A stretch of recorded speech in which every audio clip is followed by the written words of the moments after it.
Hello students. I hope सभी student का अच्छा एग्जाम रहा होगा। तो हम लोग जस्ट क्वेश्चन आंसर थोड़ा डिस्कस कर लेते हैं। मल्टीपल चॉइस जो फर्स्ट क्वेश्चन था, सालामन का स्टेटमेंट एक्सप्लिसिटली एम्फेसाइज्ड कौन सा एजुकेशन को पर एम्फेसाइज किए थे। आप सभी जानते हैं सालामन का स्टेटमेंट 1994 में इंट्रोड्यूस हुआ था। और ये जो सालमान का स्टेटमेंट जो फोकस किए वो है इंक्लूसिव एजुकेशन के ऊपर, इंक्लूसिव एंड इक्विटी। जो हम लोग मेरे प्रेजेंटेशन में मैंने बात की थी, इक्विटी क्या होता है, इक्वलिटी क्या होता है, इंक्लूसिव एजुकेशन क्या होता है। तो इंक्लूसिव एंड इक्विटी ये करेक्ट आंसर है। सेकंड जो क्वेश्चन है, parents of a child hearing impairment actively participate in individualised education plan IP meeting. ये तो आप डिप्लोमा में किए होंगे। बार बार ये क्वेश्चन आते हैं जी, parents of a child hearing impairment actively participate जो आईपी में करते हैं वो किस तरीके से करते हैं। First, medical dominance. Second, parent school partnership में होता है। Third, segregation. And fourth, administrative compliance. तो जो पेरेंट्स होता है वो आईपी में एक पार्टनर होता है, बिना पार्टनर में नहीं होता है। तो second question, parent school partnership, क्योंकि एक पार्टनर के तौर पर आईपी मीटिंग में पार्टिसिपेट करते हैं। तो ये सेकंड आंसर करेक्ट होगा। थर्ड थर्ड जो क्वेश्चन है, अच्छा से आप देखिए, special educator, choose the correct option of matching the professional given in कलम। ये विद देयर रोल, ये कलम में प्रोफेशनल का नाम है और उनका रोल लिखा है। एक बार आप देखिए, फर्स्ट, स्पेशल एजुकेटर का काम क्या होता है। स्पीच थेरापिस्ट का काम क्या होता है, ऑक्यूपेशनल थेरापिस्ट, काउंसलर। इसमें से दो जो करेक्ट है वो आपको सेलेक्ट करना पड़ेगा।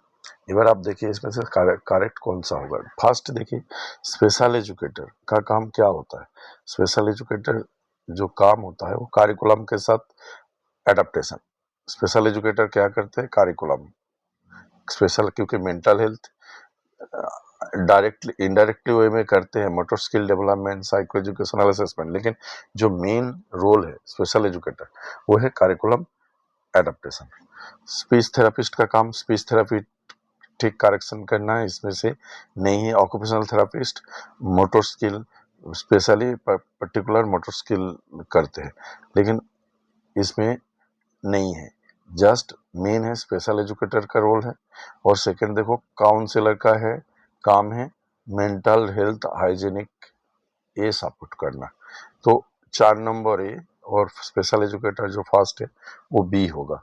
जो आपके पास ऑप्शन है जिन्होंने किए, ये देखो 4 नंबर में 1 फर्स्ट, बी और फोर्थ ए। तो 4 नंबर आंसर करेक्ट है, ये दोनों आंसर। नेक्स्ट आप देखिए, नेक्स्ट है द क्रॉस डिसेबिलिटी अप्रोच से आया। क्रॉस डिसेबिलिटी मुझे पता था, क्रॉस डिसेबिलिटी रिसेंट ट्रेंड्स है, इसमें से क्वेश्चन आएंगे। क्रॉस डिसेबिलिटी आया है। Cross disability approach is most aligned with, किसके साथ क्रॉस डिसेबिलिटी है। फर्स्ट है डायग्नोसिस स्पेसिफिक सेग्रीगेशन। सेकेंड है common barrier removal strategies. Third है इंस्टीट्यूशनल केयर। फोर्थ है certification based planning. Cross disability मैंने बार बार बोला हूँ जे अपना एक्सपर्टाइज छोड़ के क्रॉस डिसेबिलिटी, क्रॉस मीन्स आप एक डिसेबिलिटी छोड़ के दूसरे डिसेबिलिटी, मीन्स ओवरऑल जो होता है, जहाँ पर रिमूवल, तो कॉमन बैरियर रिमूवल स्ट्रेटेजी मतलब जहाँ पर बैरियर नहीं रहेंगे जे, हाँ ये इंटेलेक्चुअल है, ये हेयरिंग है, इंडिविजुअलाइज्ड स्ट्रेटेजी नहीं होगा, एक कॉमन सा होगा। तो कॉमन बैरियर रिमूवल होगा, कॉमन सा स्ट्रेटेजी। तो डायग्नोसिस तो होगा ही नहीं, सेकंड डायग्नोसिस नहीं होगा, इंस्टीट्यूशनल केयर होगा नहीं क्रॉस डिसेबिलिटी, और सर्टिफिकेशन देता ही नहीं। तो common second number answer correct है। Question statement common barrier removal strategy है। नेक्स्ट है आप देखो, मेडिकल मॉडल। ये भी हम लोग बहुत डिस्कस किए। मेडिकल मॉडल एक्चुअली होता क्या है। मेडिकल मॉडल आप जानते हैं, बैरियर्स रहेगा चाइल्ड के अंदर ही प्रॉब्लम हम लोग मानते हैं। तो मेडिकल मीन्स पैथोलॉजी, और उसके अंदर ही हम लोग प्रॉब्लम मानते हैं बैरियर्स। तो सेकंड नंबर जो है pathology and barriers. The medical model focus किसके ऊपर होता है? बेरियर एंड ट्रीटमेंट नहीं, पैथोलॉजी, चैरिटी नहीं, एक करेक्ट था, चैरिटी नहीं, राइट्स पैथोलॉजी नहीं, पैथोलॉजी एंड बेरियर्स, ये दोनों के ऊपर आंसर करेक्ट होगा। 6 नंबर क्वेश्चन आप देखिए। 6 number teacher should communicate to 6 number question teacher should communicate to students that abilities, ability कहाँ से आते हैं? आप बताओ, एबिलिटी अनकंट्रोलेबल है? No. Ability fixed and unchangeable है? ऐसे कभी नहीं है ability. Third, incremental and capable of development, हाँ ये क्या है? ये बुद्धि और विकास योग्य है। और इंटरली डिपेंड ऑन एक्सटर्नल फैक्टर्स, ऐसे तो नहीं है पूरे टोटली इंटरली एक्सटर्नल फैक्टर्स के ऊपर, बाहरी कारों के ऊपर निर्भर करते हैं, ऐसे नहीं है, ये इंटरनल एक्सटर्नल दोनों ही है। तो ये incremental and capable of development मैंने विकास योग्य है, मतलब इसका डेवलपमेंट है, एबिलिटी इंक्रीज भी हो सकता है। Teachers should communicate to students the ability is incremental and capable, ये है।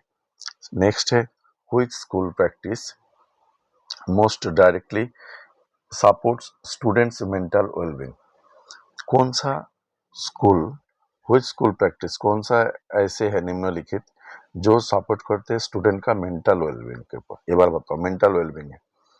Increase instructional hour, instructional hour बढ़ाने से हो जाता है क्या मेंटल वेलबींग? ना, क्रॉस दे दीजिए। Second, strictly discipline, strictly discipline में हो जाता है क्या मेंटल वेलबींग स्टूडेंट का? No. Safe means for emotional expression, yes it is the correct. क्या होगा? Safe means of emotional expression, जब तक स्टूडेंट के अंदर आप इमोशनल एक्सप्रेशन नहीं करवाएंगे उसके अंदर, तो उसके मेंटल वेलबींग डेवलप नहीं होता और कॉम्पिटिटिव एकेडमिक मेकिंग होगा ही नहीं कॉम्पिटिटिव। तो आप समझ गए होंगे कि कौन सा है। Third number 7 number question correct है। नेक्स्ट 8 नंबर में जाते हैं। Early childhood, early childhood is consider a sensitive period, हाँ यस, फॉर लैंग्वेज डेवलपमेंट। क्यों? अर्ली चाइल्डहुड में लैंग्वेज डेवलपमेंट ज़्यादा होता है। फर्स्ट क्या है? Analytical reasoning peaks early, analytical reasoning आते ही नहीं है अर्ली चाइल्डहुड में। Next, neural pathways supporting communication are highly adaptive, neural pathways supporting communication are highly adaptable, एक क्वेश्चन है, हाँ यस, जो ब्रेन है वो सपोर्ट कम्युनिकेशन करते हैं, हाईली एडेप्टेबल। और emotional maturity is acquired before verbal ability, no, emotional maturity कैसे होता है अर्ली चाइल्डहुड में? होता ही नहीं। मेमोरी फंक्शन स्टेबलाइज परमानेंटली, ये भी गलत है। तो सेकंड नंबर जो है 8 नंबर में न्यूरल पाथवेज जो है ये सपोर्ट करते हैं कम्युनिकेशन बढ़ाने के लिए। नेक्स्ट हम लोग 9 नंबर क्वेश्चन जाते हैं। 9 नंबर में क्या लिखा है देखो। Assertion and reason, A R देखें लिखा है, कथन क्या है और इसका कारण क्या है? वेल डिजाइन, फर्स्ट में लिखा है well designed school buildings can directly and indirectly support social and emotional development of the students, ये स्टेटमेंट है। क्या स्टेटमेंट दिया है? वेल डिजाइन, अच्छा जो डिजाइन स्कूल है, अच्छे तरह से निर्मित डिजाइन स्कूल में डायरेक्टली और इनडायरेक्टली में स्टूडेंट का सोशल एंड इमोशनल डेवलपमेंट में सपोर्ट करता है, ठीक है, ये सही है। सेकंड क्या लिखा है? रीजन में क्या दिया? Spaces that encourage interaction movement and autonomy mediate peer relationship and student agency, ये भी ठीक है। तो क्या होगा? बोथ, फर्स्ट नंबर में क्या लिखा है? Both A R true and R is the correct explanation of A. तो ये सेंटेंस सही है क्योंकि स्कूल बिल्डिंग का जो ये काफी सपोर्ट करते हैं सोशल एंड इमोशनल के लिए, तो ये गलत होगा ही नहीं। तो ये फर्स्ट वाला जो है both A R true and R is the correct explanation of A. Next 10 number में, 10 नंबर में हम लोग जाते हैं। Komal has got very poor marks in science and feels that she does not have the temperament to do science, she attributing her failure, किसके ऊपर देंगे? Lack of effort नहीं, क्योंकि लैक ऑफ एफर्ट मतलब कोशिश नहीं करना ना, लैक ऑफ एबिलिटी, लाक लाक तो है ही नहीं इसमें, टास्क डिफिकल्टी मेंशन नहीं है, तो लैक ऑफ एबिलिटी जो मुझे नहीं मिला तो मेरे शायद लैक ऑफ एबिलिटी, क्षमता का कुछ कमी होगा, तो ये lack of ability is the right answer. 11 number में हम लोग जाते हैं। स्क्रीनिंग, स्क्रीनिंग में बहुत बार बोला हूँ, स्क्रीनिंग बहुत इम्पोर्टेंट है मेरे डिस्कशन में। आप देखेंगे स्क्रीनिंग, मॉडल, हिस्ट्रिकल, काफ़ी ये सब क्वेश्चन आप मैंने डिस्कस किया। Screening helps dash while assessment helps in determining, screening क्या हेल्प करते हैं और असेसमेंट क्या हेल्प करते हैं, ठीक है, इसके ऊपर लिखा है। एक है स्क्रीनिंग प्रिवेंशन और diagnosis, no. Second, identify risk indicators, nature and extent support. Third, escaping disability certification, no. Preventing impairment therapy, no. Assessment और स्क्रीनिंग कैसे प्रिवेंटिंग और देंगे, स्क्रीनिंग क्या बार बार बोलता हूँ, identifying risk indicators, delay development को आइडेंटिफाई करते हैं, जोखिम को आइडेंटिफाई करते हैं। व्हाइल असेसमेंट हेल्प्स क्या करते हैं, nature and extent support, assessment करके हम लोग क्या करते हैं, आईपी बनाते हैं ना, असेसमेंट आईपी के पहले असेसमेंट बनाते हैं, क्यों करने, सपोर्ट करने के लिए। तो सेकेंड नंबर क्वेश्चन जो आंसर है ये करेक्ट है। Next 12th, which of the following is typically classified under the developmental disability. एक बार बताइए, डेवलपमेंटल डिसेबिलिटी मतलब जो 18 ईयर्स के अंदर होता है। 18 ईयर्स के अंदर विजुअल इंपेयरमेंट तो मैंने बार बार बोला हूँ एनी टाइम होता है, hearing loss any time, orthopaedic कभी भी एक्सीडेंट वगैरह होता है, तो ऑटिज्म ऐसे डिसेबिलिटी होता है 0 to 3 ईयर्स, अर्ली चाइल्डहुड मतलब स्टार्टिंग में ही होता है, तो ये डेवलपमेंटल पीरियड में होता है, इसलिए second number autism spectrum disorder है। 13 नंबर में हम लोग आते हैं। 13 नंबर में क्या लिखा है, the UN convention of the rights of persons with disability, UNCRPD. UNCRPD important है, ये सेग्रीगेटेड यूएनसीआरपीडी तो लेटेस्ट मैं बार बार डिस्कस करता था आपके सामने। ये सेग्रीगेटेड स्कूलिंग है ही नहीं, सेग्रीगेट करेंगे नहीं, इंस्टीट्यूशनलाइजेशन है ही नहीं, चैरिटी बेस्ड तो बहुत पुराना मॉडल है, इक्वल रिकॉग्नाइजेशन बिफोर लॉ, क्या होगा, equal recognisation, this is the right answer. आप यूएनसीआरपीडी देखेंगे ना, उसमें आर्टिकल, यूएनसीआरपीडी का आर्टिकल 12 में लिखा है इक्वल रिकॉग्नाइजेशन बिफोर लॉ, ठीक है, तो ये आंसर करेक्ट होगा। 2 नंबर। 14 नंबर में हम लोग आते हैं, क्या है स्टेटमेंट और रीजन क्या दिया है, early intervention is more effective when initiated during early childhood, good, एक करेक्ट है। और सेकंड क्या है, neural plasticity is higher during early development years, क्यों होता है अर्ली इंटरवेंशन मोर इफेक्टिव, क्योंकि न्यूरल प्लास्टिसिटी मीन्स हम लोग बोल सकते हैं ब्रेन एबिलिटी, जो ब्रेन का सक्षम, इज हायर ड्यूरिंग, ये भी सही है, दोनों ब्रेन एबिलिटी प्रारंभिक जो वर्ष में तंत्रिका संबंधित इन्होंने लचीलापन बताया वो होता है, मतलब लचीलापन मीन्स आप कुछ भी करो तुरंत कंट्रोल हो जाता है, मॉनिटरिंग हो जाता है अर्ली आइडेंटिफिकेशन में, तो डेवलपमेंटल पीरियड में बोथ आर करेक्ट, इसलिए इसका जो है एक नंबर जो है ना, both A R true is correct and R is the correct explanation of ये आंसर सही है। तो 14 नंबर में जो फर्स्ट जो है वो आंसर सही रहेगा। 15 में हम लोग आते हैं। 15 में क्या लिखा है, द चैरिटी मॉडल, देखो मॉडल वगैरह इसके ऊपर काफी क्वेश्चन आए हैं। The charity model of disability reinforces dependency, dependency बढ़ाता है चैरिटी मॉडल। अरे चैरिटी मॉडल हम मैंने बोला था, अरे इससे डिसेबिलिटी है, इससे कुछ हेल्प करो, कुछ मदद करो, तो बेचारा ऐसे कुछ हम लोग शो करते हैं डिसेबिलिटी के ऊपर, तब उस टाइम था चैरिटी मॉडल में। तो charity model of disability reinforces dependency, correct answer है। सेकंड क्या है, the charity model views persons with disabilities as passive, active नहीं है तो कुछ कर नहीं पाएंगे, इसको कुछ मदद करो, ऑफ केयर एंड फेवर, ये भी करेक्ट है। तो both A and R true, and R is the correct explanation of A. ये आंसर सही है, ठीक है। तो 15 नंबर में 1 नंबर सही है। 16 में हम लोग जाते हैं, क्या लिखा है 16 में? ए 9-year-old understands conservation of quantity but struggles with abstract hypothesis. This pattern most closely reflects कहाँ पर होता है? ये नॉर्मल, आप तो जीन पियाजे थ्योरी बहुत बड़ पड़े है, जीन पियाजे बहुत बड़ पड़े, उसका आप बताइए फॉर्मल ऑपरेशनल रीजनिंग ना कॉन्क्रीट ऑपरेशन थिंकिंग। क्यों कॉन्क्रीट बताया मैंने? 9 ईयर्स ओल्ड, एक किसके अंदर आता है? कॉन्क्रीट ऑपरेशनल अंदर आता है 9 ईयर्स, ठीक है। सेकेंड है कॉन्क्रीट ऑपरेशन का एक कैरेक्टरिस्टिक्स है कंजर्वेशन। तो कौन सा होगा आपका करेक्ट आंसर? Concrete operational. क्या होगा?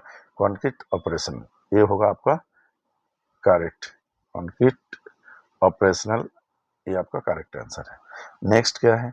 17 नंबर। 17 नंबर में आप जाइए, क्या लिखा है? Contemporary educational policies such as NEP 2020 emphasise किसके ऊपर किया है?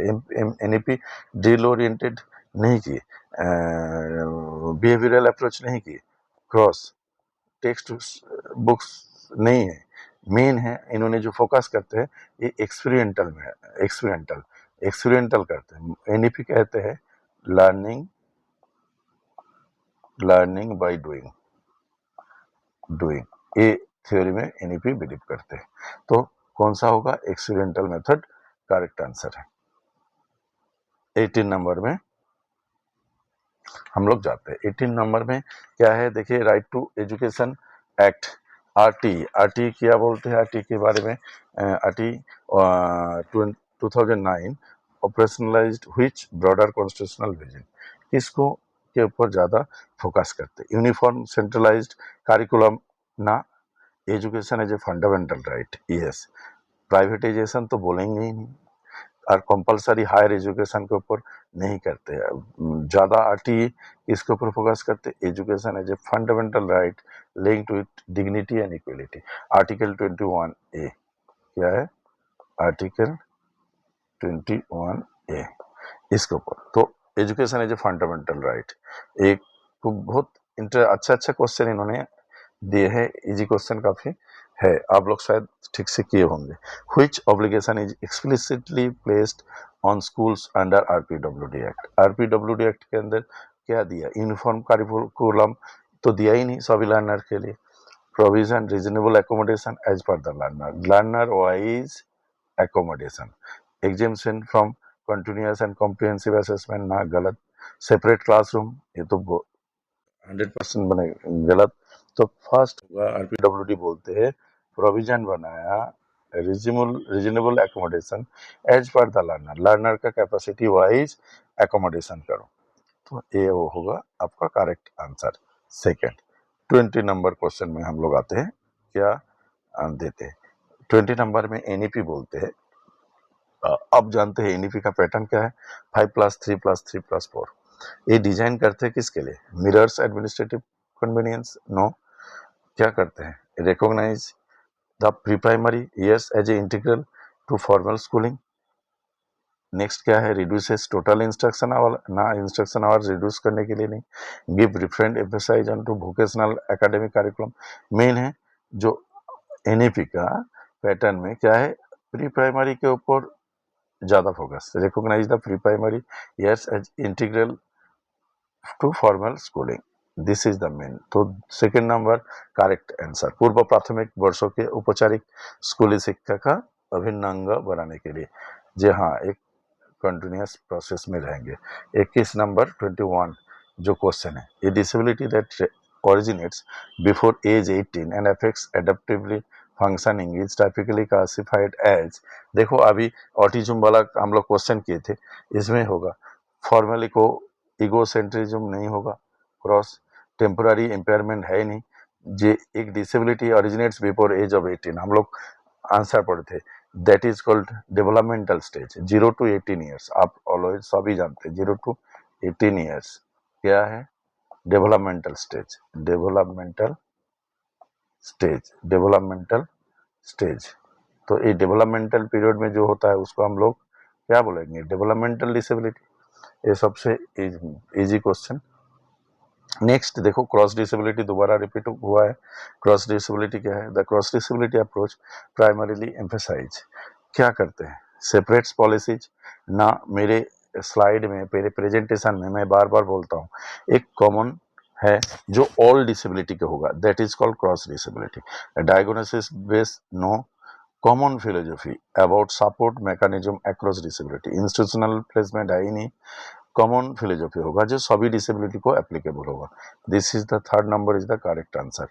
देखो काफ़ी क्वेश्चन आप मेरे, ज़्यादा तो प्रेजेंटेशन में दे नहीं पाया अभी, रिसेंटली मैंने मेरे जो है चैनल लॉन्च किए थे उसमें ही काफ़ी क्वेश्चन हम लोग कवर कर लिए। 23 नंबर में देखो लिखा है, which statement best reflects a contemporary understanding of disability in education. कौन सा, क्या हम लोग बोल सकते हैं, disability as an individual deficit based manage separately, no, हम लोग मेडिकल मॉडल को बिलीव नहीं करते। Disability is solely a medical condition, no. All kinds of disability can be eliminated through counselling, no. तो disability result from interaction between individual characteristics and environmental barriers, yes, यही question ही होगा, disability result from interaction, यही होगा। हम लोग बोले ICF model में नहीं देखा डिसेबिलिटी, नॉट ओनली इंडिविजुअल के साथ एनवायरमेंटल और सोशल मॉडल भी होगा। तो थर्ड नंबर 23 में third number question is A correct. Next है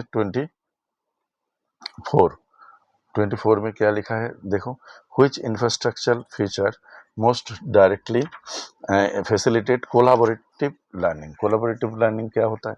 कोलाबोरेटिव लर्निंग देखो, कोलाबोरेटिव लर्निंग मतलब एक साथ मिलकर लर्निंग करना, कोलाबोरेटिव लर्निंग। तो इंडिविजुअल डेस्क फिक्स्ड, जब इंडिविजुअल डेस्क फिक्स्ड रहेगा इन रो में तो कोलाबोरेटिव लर्निंग कैसे होगा? Teacher centre classroom layout, no. Flexible seating arrangement, और नेक्स्ट लिखा है सर्विलेंस ओरिएंटेड क्लासरूम डिजाइन, ना सर्विलेंस नहीं होगा, flexible seating arrangement, this is the correct answer, ये होगा। तब जब फ्लेक्सिबल रहेगा तभी तो कोलाबोरेटिव होगा। सीटिंग अरेंजमेंट आप आगे पीछे करके आप फ्रेंड के साथ मिलकर डिस्कस कर सकते हैं। 25, to facilitate deeper and longer lasting understanding among students a teacher should, एक टीचर क्या करेंगे? To facilitate focus primary on memorisation के ऊपर करेंगे, मेमोरी को ना। Rely mainly on direct instruction method, no. Provide materials and opportunity for learning by doing, yes, ये ज्यादा इफेक्ट हो रहा है। नेक्स्ट पॉइंट देखो, deliver verbal presentation and discourage questioning, no. First third वाला क्वेश्चन है, provide materials and opportunity for learning by doing. जब student TLM के माध्यम से लर्निंग बाय डूइंग करेंगे तभी तो उसको लर्निंग अंडरस्टैंडिंग होगा, लॉन्ग लास्टिंग और अंडरस्टैंडिंग। तो third answer is correct. Next क्या देते हैं देखो, स्क्रीनिंग टूल के बारे में। Screening tool, first, screening tools alone sufficient for diagnosis, मैं बार बार बोलता हूँ, 26 नंबर क्वेश्चन में है। स्क्रीनिंग टूल एक प्राइमरीली स्टेज है, प्राइमरीली अलग करने का, सेपरेट करने का स्टेज है। स्क्रीनिंग टूल एलोन कभी कर नहीं सकते, सफिशिएंट फॉर डायग्नोसिस। डायग्नोसिस के लिए स्क्रीनिंग काफ़ी सफिशिएंट है ही नहीं, इसके लिए असेसमेंट रेफरल सर्विस की जरूरत होता है। तो this is the wrong answer, false. Next क्या लिखा है, screening identify children in order to level, मैं बार बार बोलता हूँ लेवलिंग होना, लेवलिंग होना। सिलेबस में नहीं था लेवलिंग, लेकिन मैं ये वर्ड यूज करता था क्योंकि स्क्रीनिंग के बाद था referral service for identification, assessment, उसके बाद डायग्नोसिस, उसके बाद था लेवलिंग। तो ये भी गलत आंसर है, दोनों ही गलत आंसर है। तो फोर्थ नंबर जो है, both A and R is false, दोनों ही गलत है। 26 नंबर में आप समझ गए होंगे। 27 में देखो, 27 में क्या लिखा है, in early historical periods disability was often interpreted through, क्या करते थे, ये राइट बेस्ड तो अभी चल रहा है, और principles of inclusive education present, social justice, no.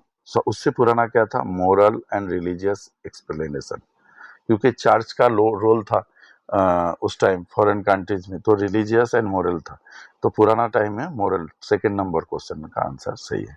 28, 28 में देखो क्या लिखा है, according to contemporary perspective. Contemporary perspective अभी का जो है समकालीन दृष्टिकोण का अभी का जो है, disability emerges from the interaction between, fill in the blanks करने आया है। फर्स्ट है इम्पेयरमेंट, चैरिटी, चैरिटी मॉडल है ही नहीं, ये पुराना है।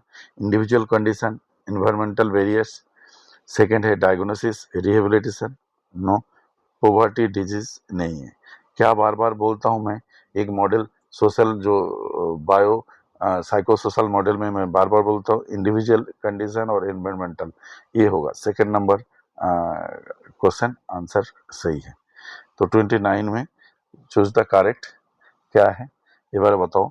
मेडिकल, मेडिकल मॉडल पॉइंट दिया, मेडिकल मॉडल के साथ कौन सा होगा, मैं बार बार बोलता हूँ मेडिकल मॉडल में बी नंबर है, disability as individual deficit, B होगा मेडिकल। सोशल मॉडल क्या होगा, डिसेबिलिटी एज सोशल, सी हो जाएगा। थर्ड नंबर में क्या है, चैरिटी मॉडल, चैरिटी मॉडल में क्या है, चैरिटी मतलब disability from welfare and protection, D होगा, डी होगा। तो right based model, right based model A हो जाएगा, ए डी होगा, ए राइट बेस्ड ए हो जाएगा। B C D A, B C D A, तो मतलब सही विकल्प जो है ए, और इंग्लिश जो है, हाँ इंग्लिश, यस सही विकल्प चुने कौन, first number is, this is the correct है, बी सी डी ए, ठीक है, ये आंसर करेक्ट है। 30 नंबर में हम लोग जाते हैं। 30 नंबर में क्या लिखा है, a school admits students with disability but does not modify the curriculum and assessment. मैं स्कूल में दाखिला ले लिया एक डिसेबिलिटी स्टूडेंट को, लेकिन उसके लिए करिकुलम एडेप्टेशन नहीं किया, मॉडिफाई नहीं किया। ये मैंने बोला था जे इंटीग्रेटेड और इंक्लूसिव का क्या डिफरेंस है, डिफरेंस क्या है, इंटीग्रेटेड में भी स्टूडेंट नॉर्मल स्टूडेंट के साथ पढ़ते हैं, इंक्लूसिव में भी पढ़ते हैं, बट इसमें करिकुलम एडेप्टेशन नहीं होता है ज़्यादा इंटीग्रेशन में, बट इंक्लूसिव में होता है। तो इंक्लूसिव एजुकेशन होगा ही नहीं क्योंकि इन्होंने मॉडिफाई नहीं किए, क्रॉस डिसेबिलिटी प्लानिंग होगा ही नहीं, और यूडीएल नहीं होगा क्योंकि सभी तो इंक्लूसिव का एक फ्रेमवर्क है। तो integration without accommodation, that is second number is correct answer, ठीक है। तो 31 में हम लोग आते हैं। 31 में फिर स्टेटमेंट और रीजन दिया है, teacher preparation programme must include reflective practice for inclusion, good, correct है। Inclusion requires teacher to critically evaluate their own biases and practices, ये भी करेक्ट है। तो कौन सा होगा, तो both A and R is true and R is the correct expression, क्योंकि इंक्लूसिव में तो टीचर प्रिपरेशन प्रोग्राम का एम्फेसाइज किया गया है और प्रैक्टिसेस को भी माना गया, इवैल्यूएशन और प्रैक्टिसेस को। तो 31 में first number is correct. Next हम लोग आते हैं 32। 32 यूडीएल आया, देखो यूडीएल हम लोग लिए है, universal legend for learning increases dependency on retrofitted accommodation. ये देखो इन यूडीएल डिपेंडेंसी बढ़ाते हैं क्या, नो, ये तो इंडिपेंडेंट करते हैं, तो इंक्रीजेस नहीं, ये होगा डिक्रीजेस, करेक्ट होता तो डिक्रीज होता, लेकिन इसमें इंक्रीज लिखा है तो ये फॉल्स है, नहीं, स्टेटमेंट मुझे सही नहीं लगा, फॉल्स। और सेकंड क्या है, UDL ignore learner variability at the planning stage and according standardise instruction. Learner variability तो करते ही नहीं, यूडीएल बोलते हैं सभी के लिए कॉमन, सबका डिसेबिलिटी देखते हुए एक्सेप्ट करते हैं, ये इग्नोर नहीं करते हैं, एक्सेप्ट करते हैं। तो दोनों ही ऑपोजिट वर्ड इन्होंने लिखा है, तो बोथ ए आर फॉल्स, ये वाला ही होगा, ये फॉल्स स्टेटमेंट है दोनों ही, ठीक है। तो नेक्स्ट 33 में लिखा है, क्या लिखा है देखो, Which of the following are example of accommodation? Accommodation का क्या है, एग्जाम्पल क्या है, alternative response formats, good, extended time दे देना, ये भी एकोमोडेशन है, ठीक है। रिड्यूस्ड करिकुलम स्टैंडर्ड्स, ये मुझे जितना लगता है करिकुलम स्टैंडर्ड ये मॉडिफिकेशन होगा, मॉडिफिकेशन। और असिस्टिव टेक्नोलॉजी, ये भी ठीक है। तो 1 2 4 ये करेक्ट आंसर है, 1 2 एंड 4, तो ये दोनों, तो which of the following आप विकल्प 1 to 4, 1 to 4, ये मेरे हिसाब से ये वाले करेक्ट आंसर है 1 to 4 33 में, ठीक है। तो क्योंकि ये तीनों ही एकोमोडेशन का एग्जाम्पल है। 34 में क्या लिखा है देखो, inclusive education requires curriculum flexibility, yes true, standardise curriculum ensures equity for all learners. Standardise तो करिकुलम होगा ही नहीं, फ्लेक्सिबल करिकुलम है, तो ये गलत स्टेटमेंट है। एक तो ट्रू है लेकिन बट ये फॉल्स है, फॉल्स है, एक ट्रू एक फॉल्स, तो कहां पर लिखा है ट्रू फॉल्स? थर्ड नंबर में देखो, ए इज ट्रू और आर इज फॉल्स। ट्रू है first number, true, but second है फॉल्स है, तो ये थर्ड नंबर होगा। 34 में थर्ड नंबर होगा। 35 में देखो क्या लिखा है, डिफरेंशिएटेड इंस्ट्रक्शन इन्वॉल्व्स वेरिएशन। क्या है वेरिएशन? डिफरेंशिएटेड इंस्ट्रक्शन में कंटेंट में भी वेरिएशन होता है, प्रोसेस में भी होता है, लर्निंग ऑब्जेक्टिव में होता है, learning environment in the classroom में होता है, सब में ही होता है। तो देखो कहाँ पर लिखा है, 4 नंबर 1 2 3 4 सब में वेरिएशन होगा, that is correct answer.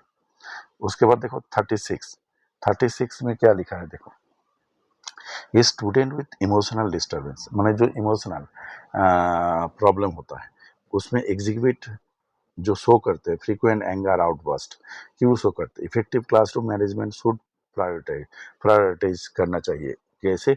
Effective classroom management, ADHD और attention deficit hyperactivity disorder और इमोशनल स्टूडेंट के लिए। क्यों? Strict exclusion no, public reprimand no, increase academic workload no, और भी दिक्कत हो आ जाएगा। फंक्शनल बिहेवियर असेसमेंट जो फंक्शनली हेल्प करते हैं, तो second number is the correct answer. Next है 37, parents and care givers in inclusive education are the best viewed. Inclusive education parents and care givers को कैसे माना जाता है? देखो एक बार, फर्स्ट पैसिव तो होता ही नहीं, ऑब्जर्वर भी नहीं होता है, क्योंकि वो तो एक पार्टनर के तौर पर ही काम करते हैं ना। देखो लिखा है administrative information no, not only administrative informer no, co educators and partners, ये सबसे है। Care givers parents always inclusive education में को एजुकेटर एंड पार्टनर के तौर पर हिस्सा लेते हैं, काम करते हैं, तो second number is correct. Next आते हैं 38 में क्या लिखा है, a child with autism becomes distressed during the unstructured group task जो अनस्ट्रक्चर होता है, the most developmental appropriate strategy is, क्या करना पड़ेगा? Remove the child from the group? No, आप कैसे रिमूव कर सकते हैं? Provide predictable schedules and structure, हाँ यस, क्या करना पड़ता है? सेकंड, प्रेडिक्टेबल शेड्यूल्स उनको देना है, structure participation role. Third number, increase spontaneous transition to build tolerance, no. Ignore the distress, ignore कर ही नहीं सकते, तो second number is the right answer. उनको प्रॉपर शेड्यूल देना, स्ट्रक्चर पार्टिसिपेशन रोल करना। 39 में दोबारा देखो क्या लिखा है, 39 में स्टेटमेंट और result, infrastructure planning is one time activity. एक बार बताओ, इंफ्रास्ट्रक्चर जो होता है स्कूल में, इंफ्रास्ट्रक्चर जो प्लानिंग करते हैं वो वन टाइम एक्टिविटी होता है ना? ये तो कभी कभी ये तो ऑनगोइंग प्रोसेस, ये फॉल्स है, जितना लगता है फॉल्स।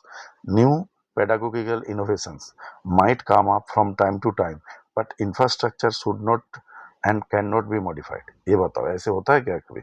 आप बोल रहे हो पेडागोगिकल जो स्ट्रेटेजी है, इनोवेशंस, वो तो चेंज हो सकता है time to time, but infrastructure जो प्लानिंग है वो चेंज नहीं होगा, मॉडिफाई नहीं होगा, ऑब्वियसली मॉडिफाई होगा, तो ये कैन नॉट लिखा है, तो दोनों ही इज फॉल्स।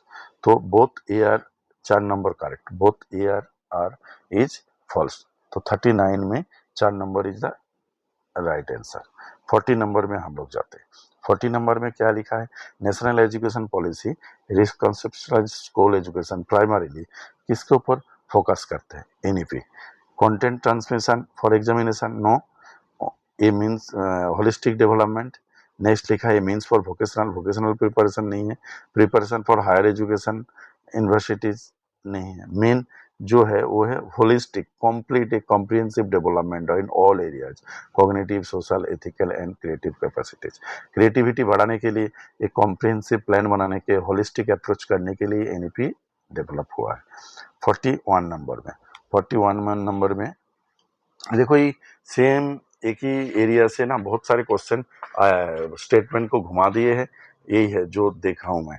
41 में contemporary national education policies frame equity not merely as access but as, क्या है इक्विटी, ये मैं बार बार बोला हूँ, मेरा प्रेजेंटेशन में भी था, इक्वालिटी और इक्विटी का क्या डिफरेंस है। इक्विटी मीन्स इन्होंने क्या बोला, यूनिफॉर्म करिकुलम प्रेस्क्रिप्शन नो, तो इक्वली टू हो जाएगा। इक्विटी क्या है, differential resource allocation based on need, यही है। आप किसी को रिसोर्स तभी करेंगे, हेल्प इतना ही करेंगे उसके नीड के ऊपर बेस करके, जिसको जितना जरूरत है। कोई 2 रोटी में पेट भरते हैं तो उनको 2 रोटी खिलाइए, किसको 3 में खाना पसंद है तो उसको 3 में ही होगा, जरूरी नहीं सबको 2-2 देना। इक्विटी मतलब डिफरेंशियल होगा, रिसोर्सेस सपोर्ट डिफरेंस होगा, ये नहीं होगा जो सेम सपोर्ट होगा। तो सेकंड नंबर में ही होगा ऑलवेज आंसर। तो अंडर द 42 में under the RPWD act child with benchmark disability is entitle, किसके लिए एंटाइटल है, सबसे देखिए reservation on higher education, admission on special school, ये सब गलत, फाइनेंशियल असिस्टेंस सभी देखो तो पार्ट है। मेन कौन सा होता है, मेन होता है देखो free education till 18 years in the neighbour school. मैंने बोला नहीं जो inclusive school means neighbourhood school, इसलिए तो इंडिया में नेबरहुड स्कूल को इंक्लूसिव स्कूल बोलते हैं। तो सेकेंड नंबर होगा 42 में। 43 में क्या है, which occupation constitutional provisions forms the legal basis of the Right Education Act 2009, कौन सा अभी हम लोग डिस्कस किए थे। ये 21 भी नहीं होगा, क्रॉस 45 भी नहीं होगा, 51 है, 21A जो इससे पहले भी हम लोग डिस्कस किए। ये 43 का सेकंड नंबर आंसर ठीक है। 44 में क्या लिखा है देखो, फिर स्टेटमेंट मैक्सिमम काफ़ी है, रीजन और स्टेटमेंट में ही आया है। Inclusion is a right based approach rather than a charity model, is a true है। और inclusion ensures equal treatment by providing identical instruction to all learners, ये भी सही है। तो both R, A R true, R is the correct explanation of 1 number ठीक होगा। Next क्या है 45 में in comparison to her peers Anita really struggles with spelling of words. The teacher assesses her on different set of words. Which curricular adaptation, कौन सा curricular adaptation के लिए बोला है। स्कैफोल्डिंग नहीं होगा, स्कैफोल्डिंग सपोर्ट तो देते हैं स्कैफोल्डिंग में, बट द सेम टास्क रहता है। मॉडिफिकेशन आप पढ़े हो, मॉडिफिकेशन होगा जो उसको अलग से, इनरिचमेंट भी नहीं होगा, एक्लेरेशन नहीं होगा। तो राइट आंसर 45 में मॉडिफिकेशन। 46 में क्या लिखा है, according to Mahatma Gandhi the central aim of education क्या होगा। Intellectual stimulation, specialisation, right from early childhood, no purely literacy, classical, no success, no, क्योंकि उनका जो है craft centre, self reliance and moral development, इसी के ऊपर उन्होंने फोकस किए थे। 46 में 2 नंबर होगा। नेक्स्ट 47 में आप बताइए, the aim of education in a democratic society is primarily किसके ऊपर ज़्यादा फोकस करते हैं। Produce a competitive workshop, no. Ensure conformity cultural traditions change, no. Promote critical citizen, इसके ऊपर ज़्यादा, मैक्सिमाइज इंडिविजुअल प्रोफेशन, इसके ऊपर भी नहीं। तो थर्ड है ना, promote critical citizenship and social responsibility जो हो, इसलिए इसका मेन है डेमोक्रेटिक का जो सोशल रिस्पॉन्सिबिलिटी हो। 48 में ब्लेंडेड लर्निंग है, मिक्स लर्निंग, ऑनलाइन ऑफलाइन दोनों में ही होता है ब्लेंडेड लर्निंग। तो substitute text book with digital resources completely no, operates only through sign-ups digital platform ना, no. Remove assessment based, no. Main क्या है, integrate face to face instruction with structure online, face to face में भी होगा और online, इसलिए तो blended मतलब मिक्स विथ प्रणाली इसलिए बोलते हैं, दोनों मिला के होगा। तो second number is the correct answer 43। 49, which statement is the best distinguish formal and non-formal education? ये तो आप जानते ही हैं, formal education incidental or non-formal education planned? No. Formal education follows a structured curriculum. Non-formal education is organized but flexible. Formal education lifelong. Non-formal education is age bound. Formal education ही तो एक सीमित है, non formal opposite कर दिए, formal education exclude certification. No, second number है। Formal education follow जा structure curriculum follow होता है formal education. Non formal education organise तो है बट फ्लेक्सिबल है, तो सेकेंड नंबर है। 50 नंबर में जाते हैं हम लोग। 50 नंबर में क्या है? The RPWD 2016 mandate inclusive education for children with disability. True, ये ट्रू सेंटेंस है। बट सेकेंड में children with disability must educate only special school. अरे कैसे? स्पेशल इंक्लूसिव इंटीग्रेटेड सब में ही होगा। तो फर्स्ट तो ट्रू है, सेकेंड फॉल्स है। तो 3 नंबर जो ऑप्शन है, A is true but R is false. 51 में देखो क्या है? A curriculum based constructivist principle. क्या बोलते हैं curriculum based? Curriculum based always constructivist होता है। Memorisation of factual knowledge no, teacher dominated lectures no, standardised response no, active meaning making by learners. A is the correct answer. ठीक है। 51। 52 में हम लोग जाते हैं। वो भी स्टेटमेंट, मैक्सिमम स्टेटमेंट और रीजन ए दिया है। ये क्या दिया? On minimum safety norms are met, physical and digital infrastructure has no influence on students learning outcomes. ये सही नहीं है। once minimum safety norms are met, physical and digital infrastructure has no influence student learning।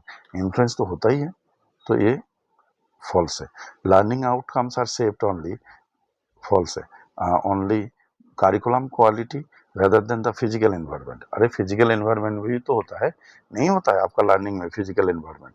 तो ये भी false, दोनों ही false है, क्योंकि physical environment का भी एक आते हैं, तो इसलिए बोथ एयर 4 नंबर होगा। Are 4 is false. 53 क्या बोलते हैं? Developmental delay. ये भी हम लोग डिस्कस किए। डेवलपमेंटल डिले में influence classroom behaviour because frustration can result from unmet learning needs. Yes, आपका डेवलपमेंटल डिले है और आप कुछ लर्न करने में प्रॉब्लम फेस कर रहे हो, तो इसका आपके अंदर फ्रस्ट्रेशन व प्रॉब्लम थोड़ा आने का नॉर्मल मैटर है। True. A student with dysgraphia struggles with reading fluency. Dysgraphia meaning क्या होता है? Writing problem. Dysgraphia is writing problem, तो रीडिंग प्रॉब्लम तो है ही नहीं, तो दिस इज द क्रॉस, गलत आंसर। तो क्या होगा इसमें? A is true but R is false. 3 number जो है ए होगा। A is true but R is false. Next देखो क्या है नेक्स्ट। 54 में हम लोग जाते हैं। 54 क्या लिखा है? सही same neurological maturation progress in an organised hierarchical model manner. Neurological maturation का प्रोग्रेस एंड हायरार्किकल मॉडल, एक तंत्रिका संबंधित जो होता है डेवलपमेंट, एक हायरार्की मॉडल फॉलो करते हैं। और developmental follows a cephalocaudal and proximodistal still pattern. आप पढ़े हो डेवलपमेंटल, दोनों ही सही होगा। सेफालोपोडल मतलब डेवलपमेंट जब हेड टू टेल होता है, प्रॉक्सिमोडल स्टिल मतलब सेफालो मतलब हेड और टेल, कोडल मीन्स टेल। प्रॉक्सिमोडल मतलब नियर टू फर के तरफ जाता है, मतलब मिडिल ऑफ द से आर्म्स की तरफ। तो दोनों ही इज ट्रू और ए भी ट्रू। तो क्या होगा? Both are is true. 1 number answer correct है। 55 developmental milestone.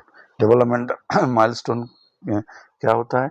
Rigid indicators of development. No, developmental milestone मैं बार बार बोलता हूँ प्रोबेबिलिस्टिक इंडिकेशन, यूनिवर्सल इंडिकेटर्स तो है ही नहीं, क्योंकि हर यूनिवर्सल इंडिकेटर्स मतलब मेरे जो डेवलपमेंट हुआ है, मैं दिल्ली में बैठा हूँ, कोई अफ्रीका में बैठे हुए स्टूडेंट का भी सेम, यूएसए में बैठे हुए सेम नहीं। डिफरेंस तो होता ही है। एक प्रोबेबिलिस्टिक हम लोग इंडिकेटर्स बोलते हैं इसको, जो हम लोग प्रोबेबिलिटी है 10 साल के स्टूडेंट के साथ इतना तो होगा ही, लेकिन सेम सब कुछ 100% सेम हो ही नहीं सकते, इसलिए रिजिड इंडिकेटर्स है ही नहीं, यूनिवर्सल इंडिकेटर्स है नहीं, measurable indicator, probability indicators of develop probabilistic होगा। हम लोग पहले से प्रेडिक्ट करते हैं, प्रोबेबिलिटी स्टफ तो प्रेडिक्ट करना है जो 10 साल के अंदर ऐसे हो सकता है डेवलपमेंट, ठीक है, ये होता है। टू 56 नंबर में the national policy on education emphasise किसके ऊपर करते हैं, प्राइवेटाइजेशन के ऊपर तो करते ही नहीं है, गलत है। Importance of levelling no, segregation no, replacement no. Second number is the universal elementary education and operation blackboard. NEP जब हुआ था ना तब टीएलएम नहीं था ना, एलिमेंट्री एजुकेशन ज़्यादा फोकस था, और स्कूल था लेकिन टीएलएम नहीं था। तो ऑपरेशन ब्लैक बोर्ड जो स्कीम चालू किया था गवर्नमेंट ने, ये इसलिए नॉलेज के लिए दे रहा हूँ, जस्ट टीएलएम, आपने टीएलएम पढ़े होंगे। इंपॉर्टेंस ऑफ टीएलएम में फर्स्ट स्टार्टिंग होता है background operation blackboard scheme.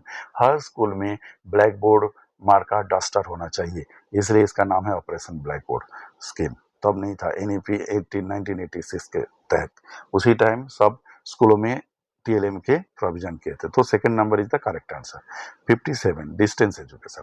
57 में डिस्टेंस एजुकेशन क्या बोलते हैं, distance education differs from conventional education primarily किसके ऊपर बेस करके है, absence evaluation mechanism no, lack of structure curriculum no, elimination academic difference, teacher and learners interaction in space and time not present together, एक साथ नहीं होता, difference of teacher learners. तो second number answer is correct answer. 58 which feature based characterize Montessori। जब Montessori आप approach पढ़े हो तो एक ही चीज दिमाग में आता है, मेरे आता है, आपका भी आता है, डायरेक्ट इंस्ट्रक्शन थ्रो लर्नर्स सही है, लेकिन इससे देख लेंगे जो और भी कौन सा ज़्यादा करेक्ट है। डायरेक्ट इंस्ट्रक्शन तो मोंटेसरी देते ही नहीं है। Self directed activity with scientifically design materials, जब भी मोंटेसरी का बात करते हैं हम लोग मटेरियल्स के ऊपर ज़्यादा फोकस करते हैं, जो स्टूडेंट अपने आप मटेरियल टीएलएम के माध्यम में अपने आप पढ़ेंगे ज़्यादा। स्ट्रिक्ट एक्सटर्नल डिसिप्लिन था ही नहीं, जो उन्होंने ओपन एक एनवायरनमेंट के बाद यूनिफॉर्म करिकुलम सिंग नहीं था। तो second self directed activity and that is Montessori method, मतलब मटेरियल के माध्यम से वो सीखेंगे। नेक्स्ट है 59 द एजुकेशनल पॉलिसी।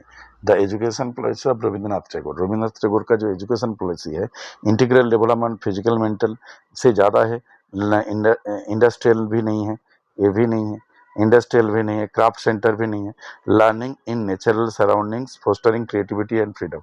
इसलिए वो लर्निंग एनवायरनमेंट को इतना पसंद करते थे, 1921 में शांति निकेतन में विश्व भारती उन्होंने एस्टेब्लिश किए थे। नेक्स्ट श्री अरविंदो। श्री अरविंदो का जब हम लोग बात करते हैं, उनका एक्सटर्नल डिसिप्लिन के ऊपर ज़्यादा नहीं फोकस किया, सक्सेसफुल एम्प्लॉयमेंट के लिए भी ज़्यादा नहीं किया, उन्होंने ज़्यादा फोकस किया इंटीग्रल डेवलपमेंट, जो एक चाइल्ड का all development all round development हो, मैकेनिकल ट्रांसफरेशन नहीं। तो उन्होंने physical vital mental psychic spiritual all development के लिए उन्होंने बात करते हैं। तो third number is the correct answer 60 में। तो आई होप आपका आप चेक कर सकते हैं, और आप जरूर बताइए मुझे कैसे रहा। चलिए, थैंक यू।